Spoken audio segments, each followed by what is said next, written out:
Nós veremos nesse formato. Filipenses 4, versículo de número 8 e versículo de número 9. Está escrito assim na Santa Palavra do Senhor. Finalmente, irmãos, tudo que é verdadeiro, tudo que é respeitável, tudo que é justo, tudo que é puro, tudo que é amável, tudo que é de boa fama, se alguma virtude há e se algum louvor existe, seja isso que ocupe o vosso pensamento. O que também aprendestes e recebestes e ouvistes e vistes em mim, isso praticais, e o Deus da paz será convosco. Feche seus olhos, baixe a sua fronte, vamos orar, pedindo que Deus venha falar conosco. Senhor, nós estamos diante da sua palavra, cultuamos o Senhor por meio das leituras, dos cânticos e das orações, e agora precisamos lhe ouvir de forma clara, nítida, lúcida. Precisamos sair daqui cheios da sua palavra, repletos do seu ensino. Não só com a mente cheia de conteúdo, mas com o coração transbordando de desejo de mudança. E mais, se formos impulsionados pelo teu Espírito, colocaremos em prática imediatamente o que o texto nos diz e o que o texto nos ensina. Então, Deus, encha a nossa mente, incendeie o nosso coração, mova os nossos membros, para que coloquemos em prática tudo aquilo que estamos aprendendo. Coloquemos em prática agora, imediatamente, hoje. Não daqui um dia, uma semana, um mês ou um ano, mas que nós saiamos daqui pondo em prática imediatamente tudo aquilo que estamos ouvindo. Essa é a oração que fazemos e a fazemos em nome de Jesus. Amém. Antes de nós adentrarmos, eu gostaria de explicar em poucos segundos, como que as coisas são percebidas por nós, seres humanos.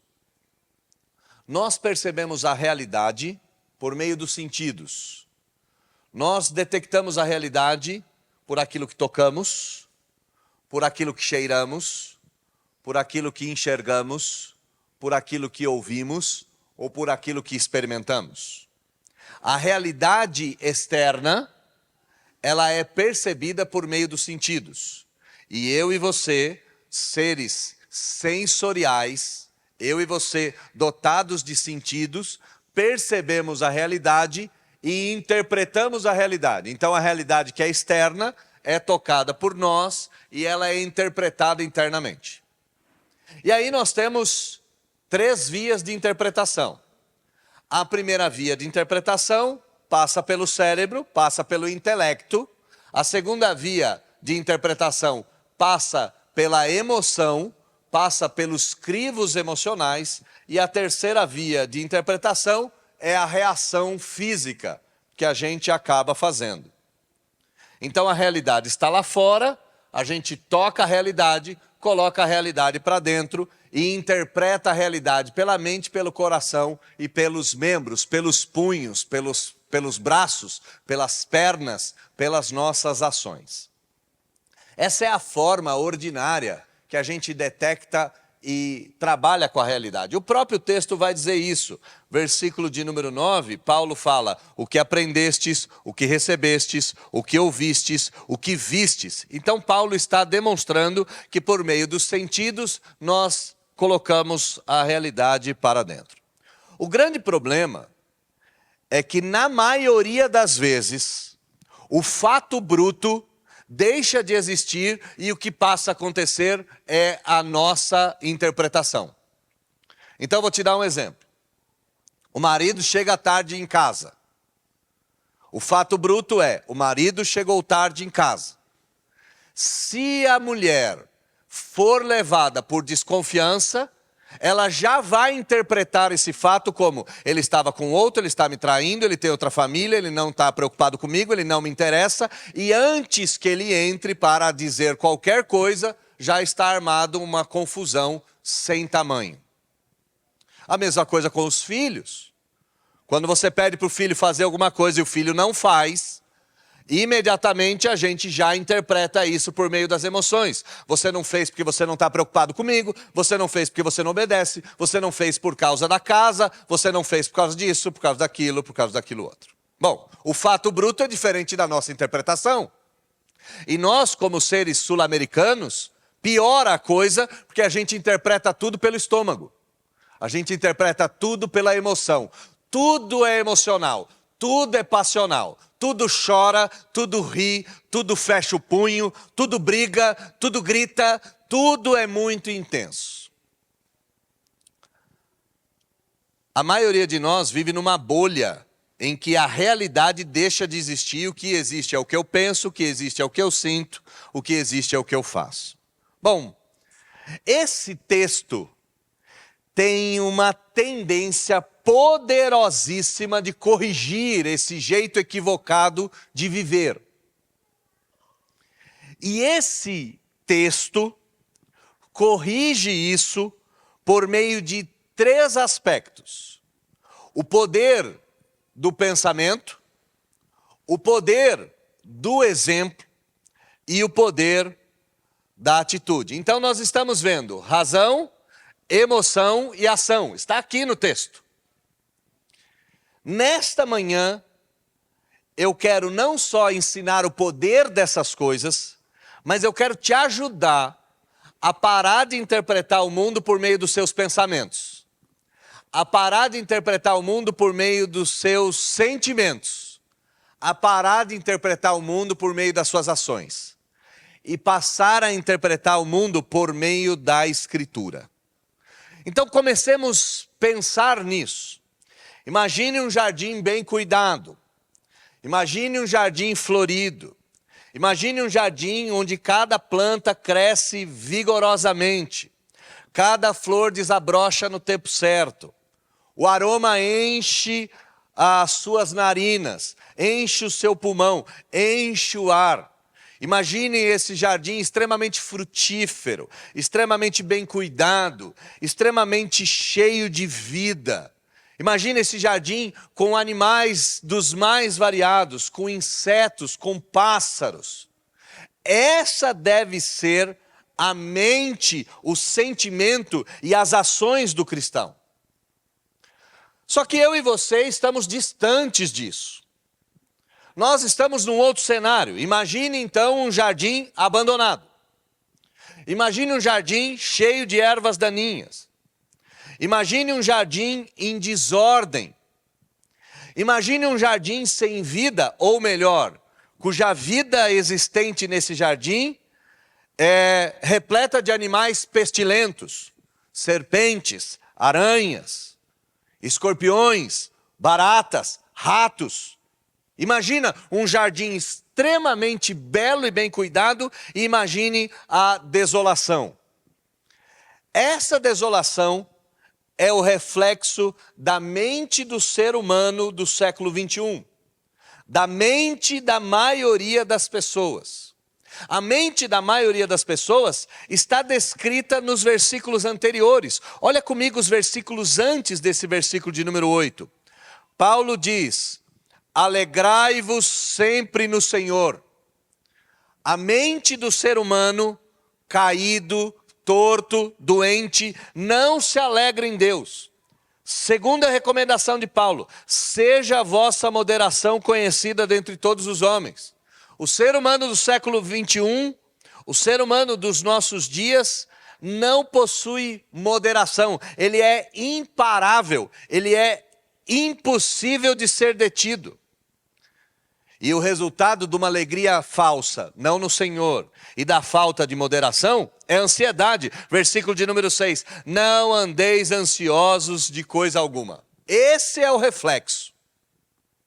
O reflexo desse ser humano que interpreta o fato bruto por meio da mente, do sentimento e da ação. A mente está caída, o coração está dolorido, as ações são equivocadas, e como ele não interpreta o mundo do jeito certo, como ele não vê as coisas da forma certa, sua vida parece um campo minado, um campo desolado, e ele se alegra com coisas falsas, ele não é moderado, ele vive ansioso, e para piorar, versículo de número 7, Paulo diz, e a paz de Deus que excede todo o vosso entendimento te guardará. O ser humano do século 21 é o ser humano que possui menos paz de toda a história da humanidade. Só para vocês terem um exemplo, tá aqui. Na Segunda Guerra Mundial, na noite de Natal, nazistas e ingleses pararam de lutar para celebrar o Natal. Olha que coisa interessante, nós estamos falando de 75 anos atrás. 75 anos atrás, o ser humano em guerra conseguia celebrar o Natal. Hoje em dia, seres humanos como eu e você, em perfeita paz, não somos capazes de celebrar nada. Porque nos falta paz, nos falta moderação, nos falta alegria e por isso nós somos ansiosos. Qual é a solução? Como nós podemos corrigir essa loucura de interpretarmos o fato bruto de maneira equivocada, de não termos alegria, de não sermos moderados, de andarmos ansiosos, de não termos paz?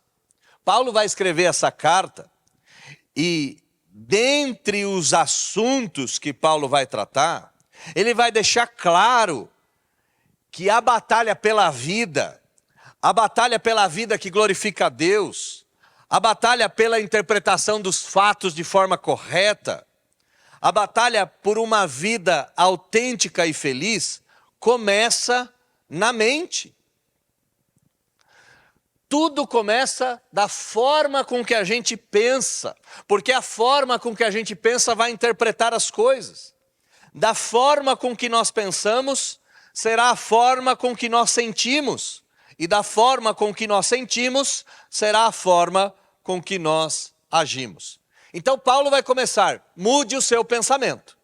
E isso está aqui no versículo de número 8. Ele vai dizer, finalmente, irmãos, tudo que é verdadeiro, tudo que é respeitável, tudo que é justo, tudo que é puro, tudo que é amável, tudo que é de boa fama, tudo que é virtuoso, tudo que traz louvor, todas essas coisas ocupem o vosso pensamento.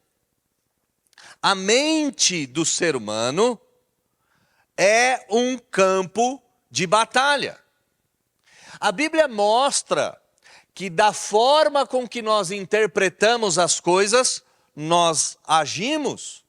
Está lá no livro de Provérbios, nossos pensamentos moldam as nossas ações. Nossos pensamentos determinam as nossas emoções. E onde será o alvo do ataque do diabo? Na mente. Satanás atacou a mente dos nossos primeiros pais. Adão e Eva foram atacados na mente. Foi um ataque não físico, foi um ataque mental. Paulo, escrevendo aos Coríntios, vai dizer que a batalha espiritual se dá na mente. E é por isso que Paulo vai dizer, renovem a vossa mente o tempo todo. Percebam, irmãos, que muitas vezes o fato bruto deixa de existir. E o que passa a existir é aquilo que nós pensamos. E aquilo que nós pensamos vai criando um tamanho, vai criando um volume, vai se transformando tão grande, que os fatos deixam de importar. É assim quando um casal se separa. É assim quando tomamos ações equivocadas. É assim. Então o que Paulo vai dizer? Coloque em vossa cabeça outras coisas. E a lista é fantástica. A lista de Paulo é uma lista de 8 itens. Coloque na cabeça tudo aquilo que é verdadeiro. Tudo aquilo que se alinha à realidade de Deus. Ora, quando uma pessoa chega tarde em casa, por exemplo, quando o marido chega tarde em casa, ou quando a mulher chega tarde em casa, 1 milhão de coisas podem ser os motivos. Trânsito, o carro pode ter quebrado, hora extra, o patrão pode ter segurado, ou até um atendimento de emergência. Um amigo ligou que estava prestes a se suicidar. Olha como as variáveis são enormes. Mas existe só uma realidade. A realidade é o fato bruto. A realidade é aquilo que é verdadeiro. Quando Paulo diz tudo que é verdadeiro, nisso pensai, ele diz rejeite todo tipo de mentira, inclusive as que você conta para você mesmo. Rejeite as mentiras que o mundo conta, que a sua mente conta, que o diabo conte. Rejeite tudo aquilo que não se alinha à realidade. Olha o fato bruto. O fato bruto é, chegou atrasado, só. O fato bruto é, não lavou a louça hoje, só. O fato bruto é, não conseguiu a nota, só. O fato bruto é simplesmente aquilo que se apresenta, não aquilo que você sente.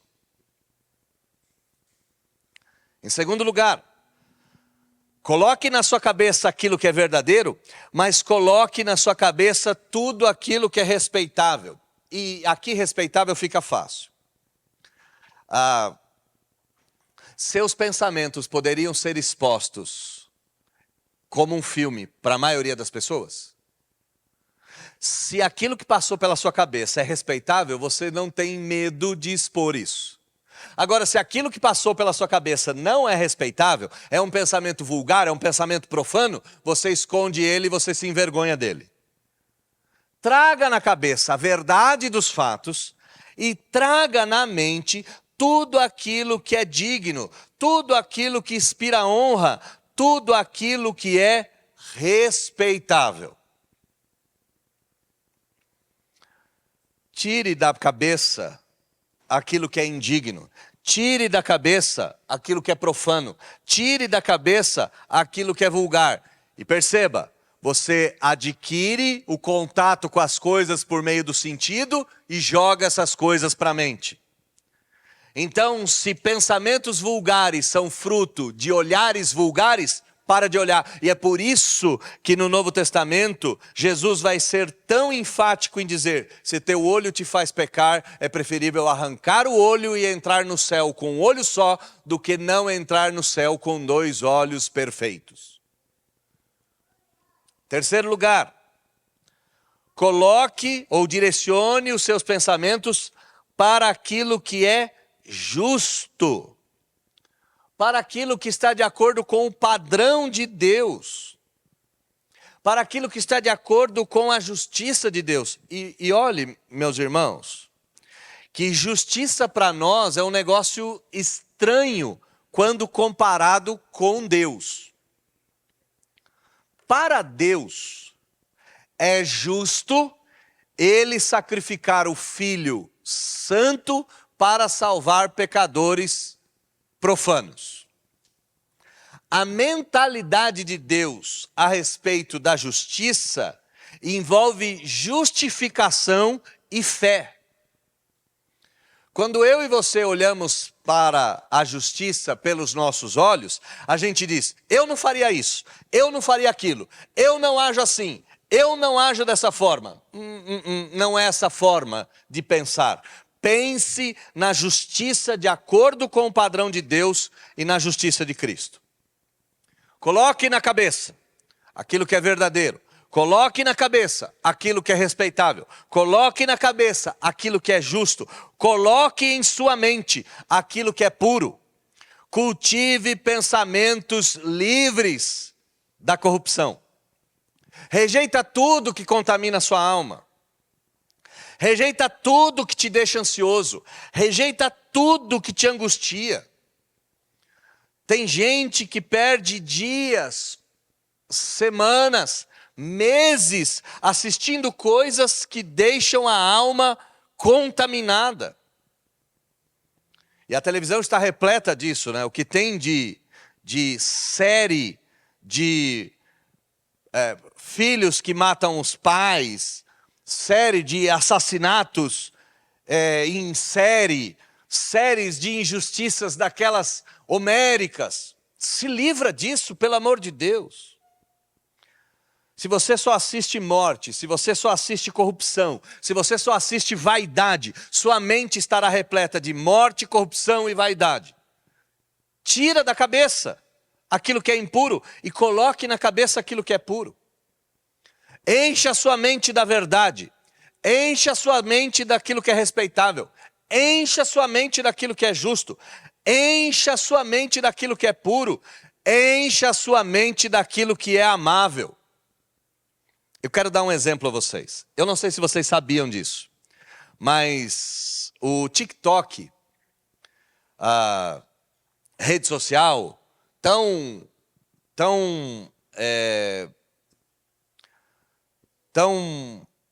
utilizada por jovens ocidentais, tão popular no Ocidente, no Oriente, e ela surgiu na China, o TikTok é chinês. Lá não se reproduz aquelas dancinhas ridículas, intermináveis e sem fim, como no Brasil e no Ocidente. O que o TikTok chinês passa? Qual é a instrução do TikTok? Tudo aquilo que promove amor, harmonia, coragem, virtude, valores. Então, o jovem chinês está assistindo como é importante amar os seus pais. O jovem chinês está assistindo como é importante viver em harmonia. O jovem chinês está assistindo como é importante honrar as tradições. O jovem chinês está assistindo como é importante ter coragem. O jovem ocidental está reproduzindo dancinhas ridículas sem fim e de forma interminável. Só para tentar te dar um exemplo. Coloque na mente aquilo que promove o amor, a harmonia, o cuidado, a paz, os valores. Em sexto lugar, coloque na mente tudo aquilo que é de boa fama. Vai começar agora o Big Brother, né? Vai começar de novo essa peste, dessa desgraça. Arranca isso da sua vida, pelo amor de Deus.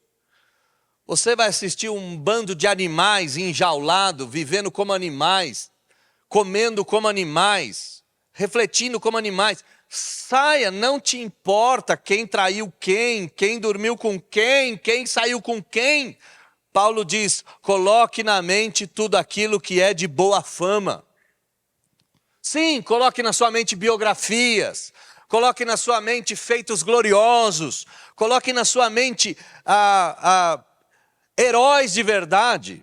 Troque o Big Brother pela série do Ayrton Senna, por exemplo. Em sétimo lugar, Paulo está dizendo, coloque na cabeça aquilo que é verdadeiro, coloque na cabeça aquilo que é respeitável, coloque na cabeça aquilo que é justo, coloque na cabeça aquilo que é puro, coloque na cabeça aquilo que é amável, coloque na cabeça aquilo que é de boa fama, coloque na cabeça aquilo que é virtuoso. Sim, coragem, trabalho, honra, altivez, não aquela altivez daquele sujeito que nada tem e é altivo, a altivez de um espírito livre, de um espírito puro, de um espírito valoroso, a altivez de um homem, de uma mulher que completa o seu trabalho, a altivez de um herói de guerra que é justo mesmo num cenário de matança. Coloque dentro da mente tudo aquilo que é virtuoso. Coloque dentro da mente tudo aquilo que merece apreciação e elogio. Coloque na mente tudo aquilo que vai redundar em louvor, é o último ponto. Tudo aquilo que será louvável. Para de ouvir música que fala de sexo. Para de ouvir que você vai descer para BC, pelo amor de Deus. Pare de ouvir essas coisas, pare de pensar essas coisas, pare de ver essas coisas te imbecilizam, essas coisas te idiotizam, essas coisas te escravizam. Arranca isso da sua vida. Arranque essas coisas. Discipline os seus pensamentos. Seus pensamentos devem ser disciplinados. Você deve direcionar sua mente, os seus olhos, seus ouvidos, seu coração. Traga à memória aquilo que te dá esperança, não aquilo que te angustia. Traga à memória aquilo que te dá coragem, não aquilo que te deprecia. Traga a coragem àquilo que vai te fazer virtuoso e não aquilo que vai te deixar ansioso.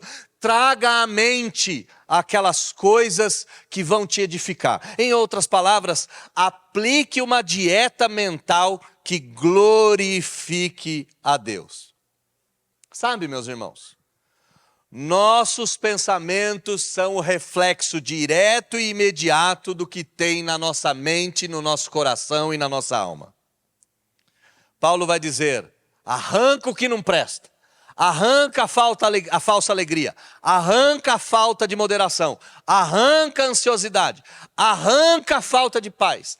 Tira essas coisas da mente e coloque no lugar delas. Coloque verdade, respeito, justiça, pureza, amabilidade, boa fama, virtude e louvor. Essa disciplina mental vai fazer com que você interprete os fatos como eles são. Essa disciplina mental vai fazer com que eu e você vivamos em paz, enfrentemos os desafios do dia a dia com sabedoria e coragem. Pensar no que é verdadeiro, respeitável, justo, puro e amável, não é uma sugestão, é um chamado. Paulo não está dizendo, olha irmãos, então eu preciso dar uma dica para você. Ele diz, não, finalmente irmãos, tudo isso seja o vosso pensamento. Ou melhor, tudo isso deve ocupar o seu pensamento. Pensa na sua mente. Ela está sendo ocupada pelo quê? O que está dentro da sua cabeça, o que está sendo recebido pelos seus olhos, o que seus ouvidos têm ouvido. Pensa nisso. Você vai perceber que a sua dieta mental é muito pior do que uma dieta alimentar daquele que só come besteira todos os dias. Então, meu irmão querido, se livre do Facebook, do Instagram, do TikTok, do YouTube. Se livra dessas coisas que te idiotizam, te imbecilizam, te aprisionam. E passe a encher a sua mente de virtude, de louvor. Encha a sua mente de verdade, de respeito, de justiça, de pureza, de amabilidade, de boa fama, de virtude e de louvor. Segundo ponto, Paulo vai dizer que nós não só podemos encher a mente, nós devemos encher as nossas emoções. E as nossas emoções, elas só podem ser preenchidas por meio dos bons exemplos. Vou tentar te dar alguns exemplos. O menino que passa a sua infância inteira ouvindo o pai xingar a sua mãe, é quase que certo que ele xingará a sua esposa.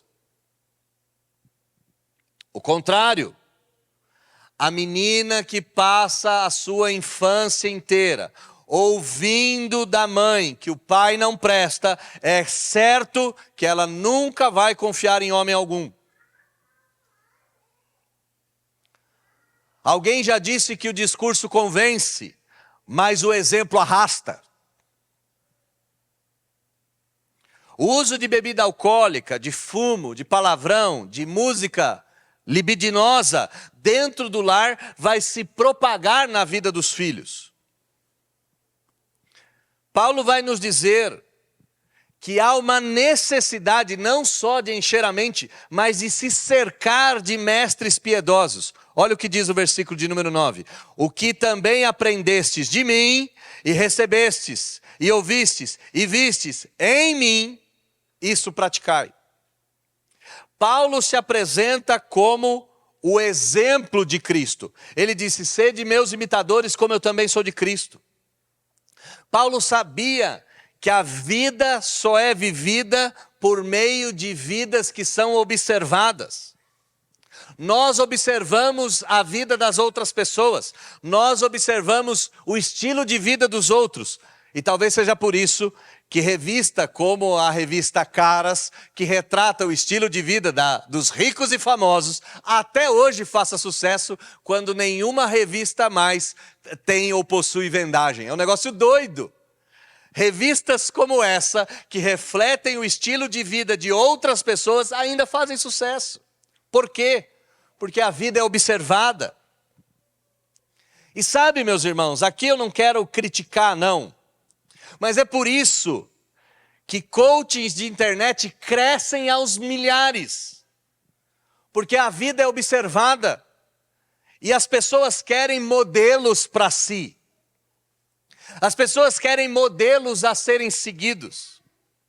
E esse modelo pode ser Anitta, é verdade. Ou esse modelo pode ser Maria, a mãe do Senhor Jesus.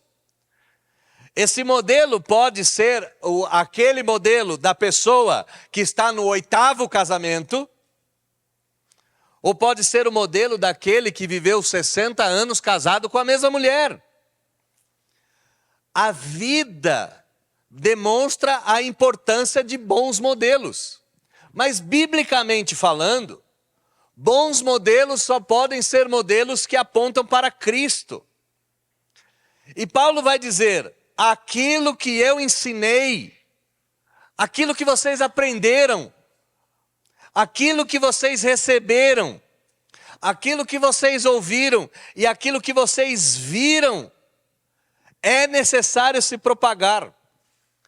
Para Paulo, ensinar verdades era o seu objetivo de vida.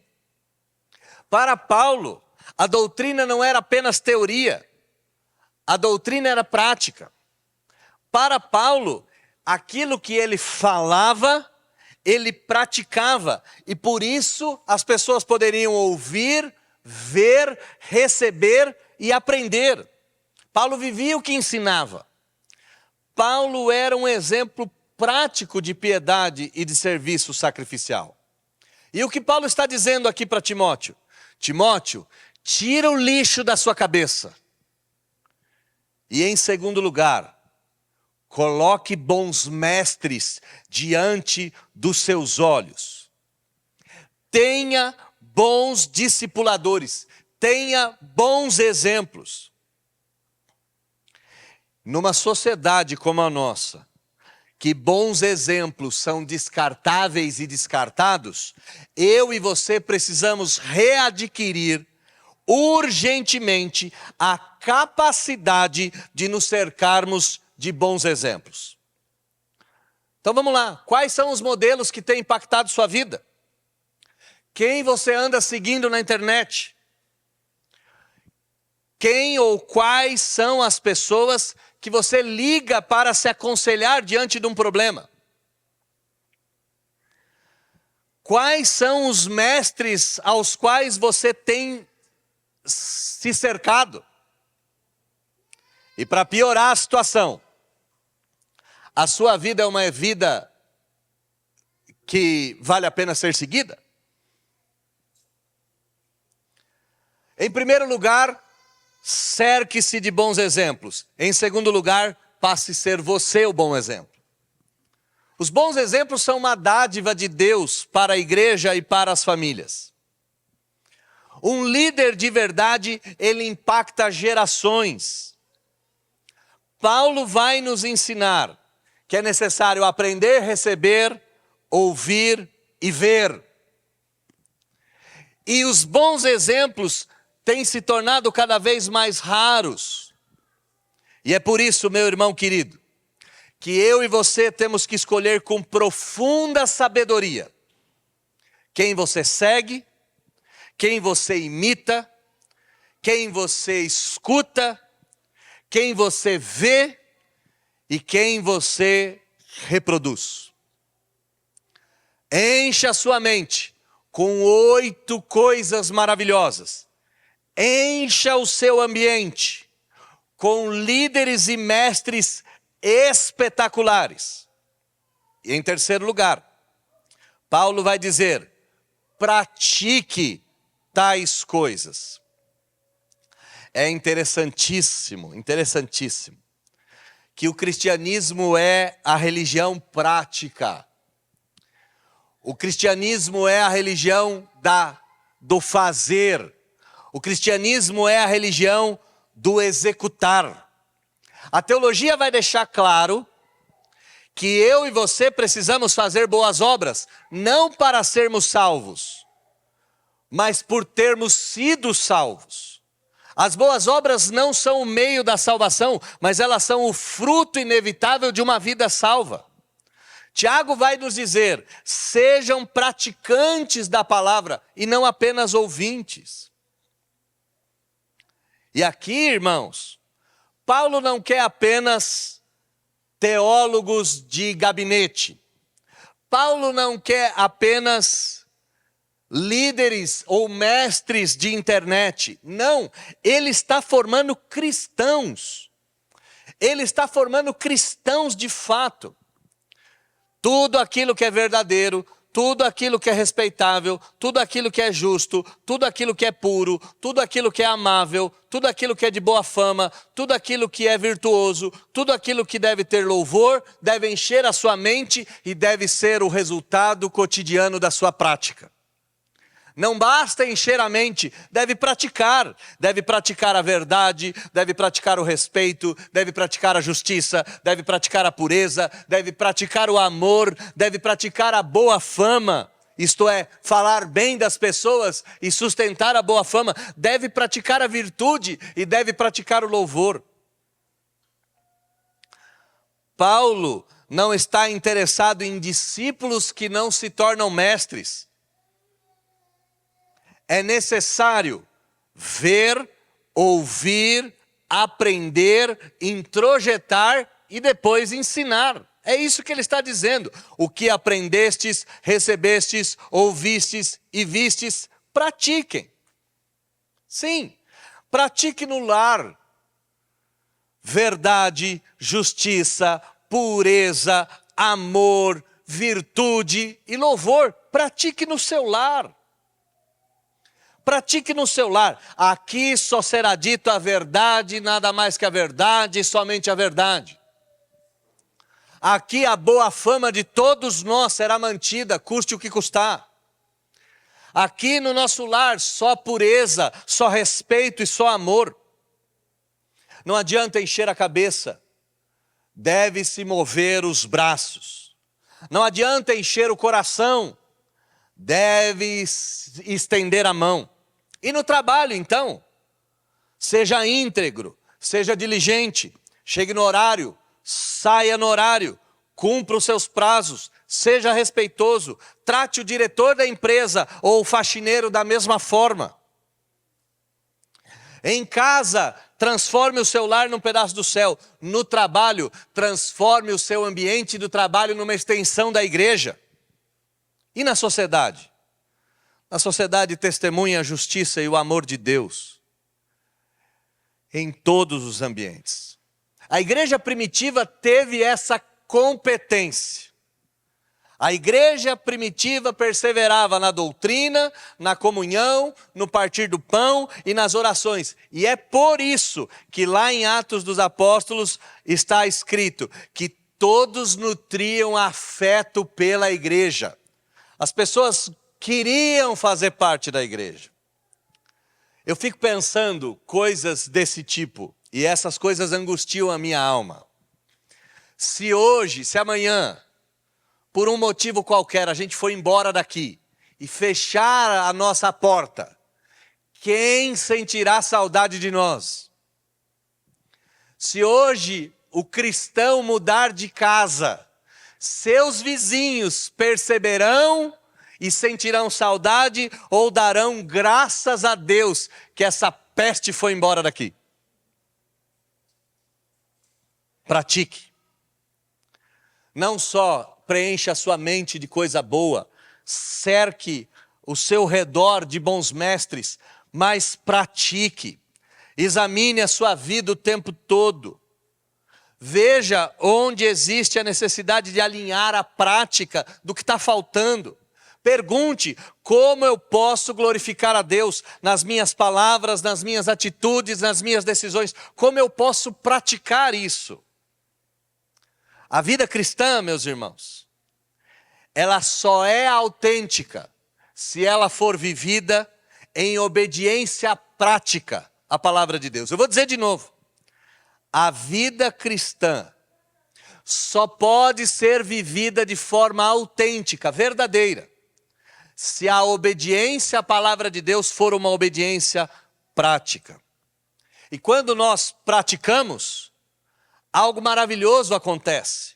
Quando nós praticamos, algo extraordinário acontece. Olha o finalzinho do versículo de número 9. Tem um ponto e vírgula aí na sua Bíblia, né? Ponto e vírgula. E o Deus da paz será convosco. Uau! Isso aqui é extraordinário.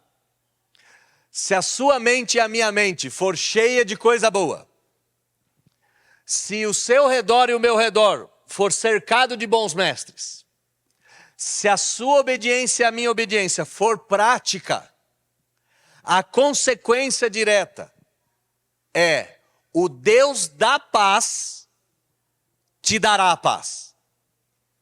O Deus da paz derramará a paz. O Deus da paz estará contigo em toda e qualquer circunstância. E entenda, paz não é ausência de conflito. Paz é em meio ao conflito descansar. E é essa paz que a gente precisa. A gente não precisa daquela paz de sombra e água fresca. Isso é ilusório, isso é mentira, isso não vai acontecer. E não adianta ir para a praia. Tem um negócio doido, né? Alguns de nós conseguiram uns diazinhos de férias, foi para a praia. Volta da praia mais cansado, endividado, cheio de problema, cheio de BO. E alguns até com virose. Voltam cheio de confusão. Não adianta. É no olho do furacão cantar. É em meio ao bombardeio colocar o capacete sobre os olhos e cochilar. É isso. Esse é o shalom divino. Essa é a paz que excede todo entendimento. Essa é a paz daquele que, mesmo diante da morte, olha para o céu e diz: Pai, em tuas mãos entrego o meu espírito. Essa é a paz daquele que, diante de Pilatos, diz: se tu soubesses quem eu sou, se tu soubesses o poder que eu tenho.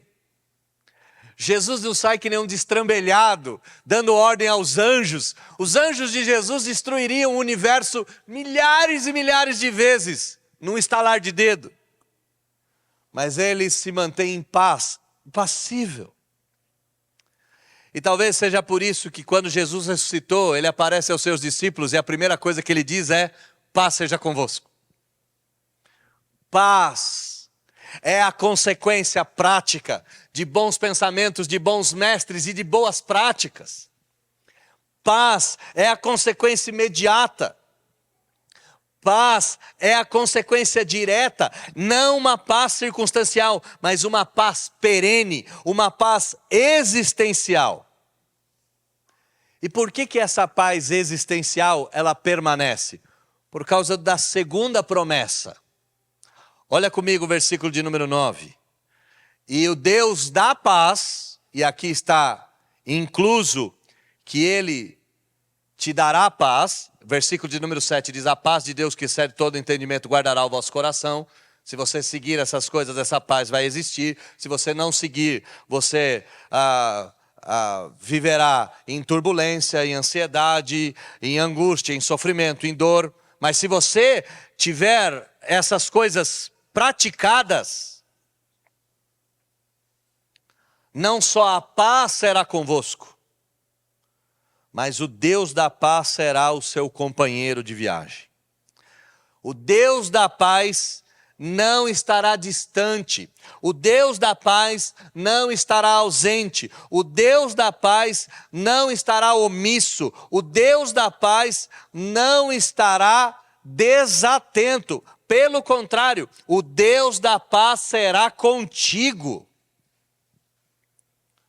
Tira o que não presta da cabeça. Expulsa os falsos mestres. Começa a praticar o que tem aprendido imediatamente. E eu quero ver. Se você não vai experimentar a paz que excede todo entendimento, e se você não terá o companheiro de viagem ideal para caminharmos nesse mundo. Você terá. O Deus da paz será o seu companheiro, o Deus da paz será o seu amigo, o Deus da paz será o vosso guia, o Deus da paz será o vosso protetor, o Deus da paz será o vosso redentor, o Deus da paz será o vosso consolador, o Deus da paz será o vosso alento, o Deus da paz será o vosso guerreiro, o Deus da paz será aquele que dará a vitória a você, se você fizer essas coisas que precisam ser feitas. Onde estamos buscando paz, meus irmãos? Estamos buscando paz naquilo que destrói a nossa mente. Estamos buscando paz em falsos mestres. Estamos buscando paz em falsa prática. Mas se enchermos a nossa mente, se cercarmos a nossa volta e movermos os nossos braços, teremos uma promessa gloriosa a ser cumprida. A promessa de que a paz de Deus estará conosco e o Deus da paz será o nosso companheiro de viagem. Nunca mais estaremos sozinhos na caminhada. Nunca mais estaremos desconectados. Nunca mais teremos sede de verdadeiro amor. Nunca mais teremos fome da verdadeira paz. Em outras palavras, poderemos viver de fato a vida cristã. Eu quero encerrar dizendo para vocês que a vida cristã não é abstrata. A vida cristã é uma vida real, que interpreta o mundo real e que vive de forma real. E a vida cristã, para ser vivida, ela precisa ser preenchida de pensamentos que moldam o nosso caráter. De exemplos piedosos que dominam as nossas emoções. E de uma prática de vida que encoraja as pessoas ao nosso redor. Pense nisso nessa manhã. O que tem ocupado sua mente? Pense nisso. Quais são os modelos da sua vida? Pense nisso. Como está a sua prática? E se a sua mente estiver repleta daquilo que não presta, jogue isso fora em nome de Jesus nessa manhã. Se a sua vida até hoje foi repleta de modelos equivocados, tire-os diante dos seus olhos. Sejam eles pais, sejam eles mães, sejam eles maridos, sejam eles mulheres, sejam eles pastores. Passe a praticar o cristianismo no ambiente que você está. Vá e viva. Viva essa fé. Viva essa verdade. Viva a realidade cristã. E é certo, meu irmão querido, que você experimentará uma paz inexplicável. Você sentirá a presença de Deus guiando seus passos. E sua vida será transformada para todo sempre. O último recado de Paulo é: ofereçam sua mente, seu coração e seus membros como sacrifício vivo ao Senhor, como culto racional. Se entregue ao Senhor e o mais Ele fará. Confie no Senhor e certamente Ele há de te ajudar. Lembre-se, sua mente não é a oficina do diabo. Lembre-se, seu coração Não é terra que qualquer um pode pisar. E lembre que seu corpo foi feito para glorificar a Deus. Que Deus te ajude, que Deus me ajude, que Deus nos ajude a vivermos assim nesse ano de 2025. Que assim seja. Amém. Feche seus olhos. Deus, 2 pequenos versículos, mas tão ricos, tão ricos, tão ricos, que nós poderíamos ficar aqui por horas. Paulo está nos ensinando o poder dos bons exemplos. Paulo está nos ensinando o poder dos bons pensamentos. Paulo está nos ensinando o poder das boas práticas. E não só Paulo está nos ensinando isso, Deus está nos ensinando isso.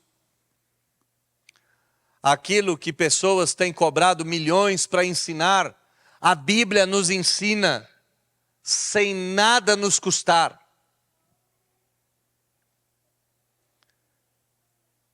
Ajude essa igreja, ajude os lares aqui representados, ajude, Senhor, as empresas aqui representadas na vida de cada crente, ajude, Senhor, a sociedade aqui representada, ajude o lar, a vida, a igreja, a sociedade, as empresas a serem transformadas no poder do Evangelho da Graça, no poder dos bons pensamentos, dos bons exemplos, das boas práticas.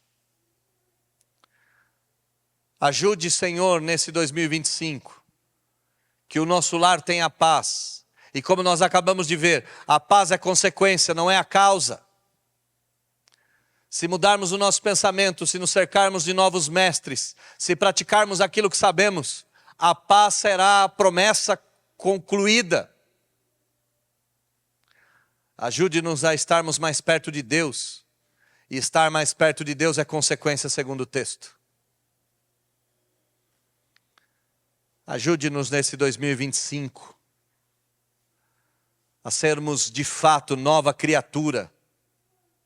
Aos problemas do passado não nos angustiarem novamente. Entra ano e sai ano é a mesma coisa. E é claro, porque entra ano e sai ano, a nossa cabeça é a mesma, o nosso coração é o mesmo, os nossos exemplos são os mesmos. Ajude-nos a mudar. Ajude-nos a fazer uma limpa nas relações destrutivas. Ajude-nos a bloquear aqueles contatos do WhatsApp, a sairmos dos grupos, a pararmos de seguir no Instagram, no Facebook, no TikTok e em outros lugares. Ajude-nos a vermos aquilo que é bom, aquilo que edifica, aquilo que glorifica o seu nome. Em outras palavras, ajuda-nos a enxergarmos Jesus em todas as coisas, em todas as circunstâncias, em todas as ocasiões.